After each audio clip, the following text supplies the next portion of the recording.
नीलम ओबेरॉय के आलीशान मेंशन में उस शाम की खामोशी कुछ ज्यादा ही अजीब लग रही थी। हवा में एक बेचैनी सी घुली हुई थी, मानो कोई तूफान आने से पहले की चेतावनी दे रहा हो। लक्ष्मी, जो हमेशा परिवार के लिए सब कुछ सह लेती थी, आज कुछ ज्यादा ही शांत थी। उसकी आंखों में उदासी की एक परछाई थी, लेकिन वो फिर भी मुस्कुरा रही थी, क्योंकि यही उसकी फितरत थी, हर दर्द को अपने भीतर छुपा लेना और दूसरों के चेहरे पर मुस्कान लाना। मगर वहीं दूसरी तरफ मलिष्का, जो हमेशा से ही लक्ष्मी की जिंदगी में जहर घोलने की फिराक में थी, आज अपने प्लान को अंजाम तक पहुंचाने के बेहद करीब थी। उसने एक ऐसा जाल बुना था जिसमें लक्ष्मी को फंसाना अब बस कुछ ही घंटों की बात थी।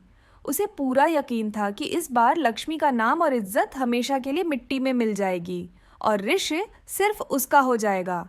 लेकिन किस्मत को शायद कुछ और ही मंजूर था। शालू, लक्ष्मी की छोटी बहन जो अपनी दीदी के लिए जान भी दे सकती थी, वो चुप बैठने वालों में से नहीं थी। उसे पहले ही कुछ गड़बड़ का एहसास हो चुका था। मलिष्का की हरकतें, उसकी बातें और हर पल लक्ष्मी को नीचा दिखाने की कोशिशें, ये सब अब शालू की सहन शक्ति से बाहर था। एक दिन उसने मलिष्का का पीछा किया। जो कुछ उसने देखा वो होश उड़ाने वाला था।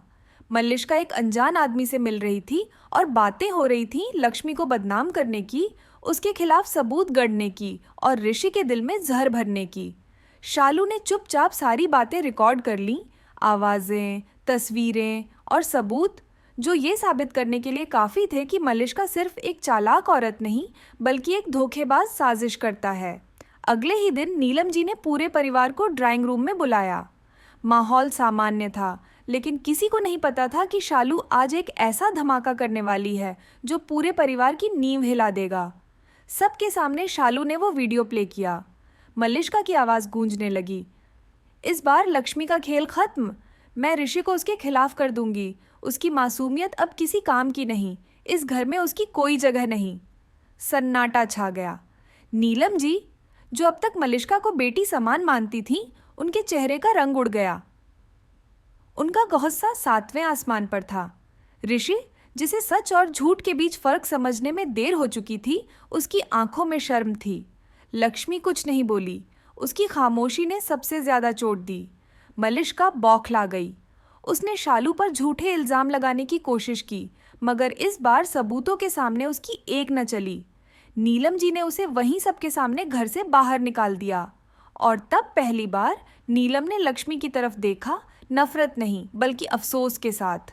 उन्हें समझ आ गया कि जिसे वो अब तक गलत समझ रही थी, वो ही इस घर की असली लक्ष्मी है। शालू ने सिर्फ अपनी दीदी को नहीं बचाया, उसने उस सच को सामने लाया जिसे सबने नज़रअंदाज किया था। ये सिर्फ एक प्लान का भंडाफोड़ नहीं था, ये उस भरोसे की जीत थी जो रिश्तों को जोड़ कर रखता है। अगर आपको ये कहानी पसंद आई हो तो लाइक करें, शेयर करें और हमारे चैनल को सब्सक्राइब करना न भूलें, ताकि आप आगे भी ऐसे ही दमदार और इमोशनल ड्रामों से जुड़े रह सकें। अगली बार फिर मिलेंगे, एक नई कहानी नए ट्विस्ट के साथ। तब तक के लिए नमस्कार।